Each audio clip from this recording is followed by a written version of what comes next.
ফ্রিজে স্টোর করা সবজি আপনাদেরকে দেখিয়েছিলাম না, সেই সবজি দিয়ে আজকে মাগুর মাছের ডাল বানাবো।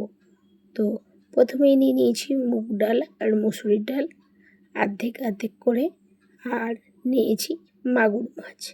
এই মুগ মসুরির ডালটা ভালোভাবে একটু ভেজে নিয়ে এবার ধুয়ে নিয়ে জলে সিদ্ধ করে নিচ্ছি।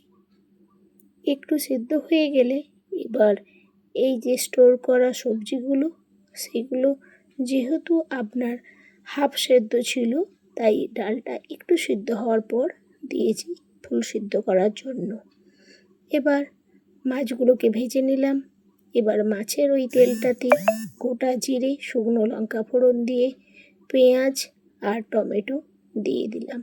একটু ভালো করে ভাজার পর আদা আর হলুদ, জিরে গুঁড়ো, তার সঙ্গে অল্প পরিমাণ লাল লঙ্কার গুঁড়ো, নুন আর পরিমাণ মতন চিনি দিয়ে ভালোভাবে কষাতে থাকতে হবে।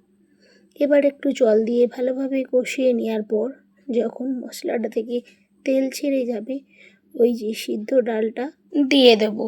দিয়ে ডালটা ফোটার জন্য একটু অপেক্ষা করলাম। ভেজে রাখা মাছগুলো দিয়ে নামিয়ে নিলাম। এটা দুর্দান্ত খেতে লাগে, একবার বানাবেন।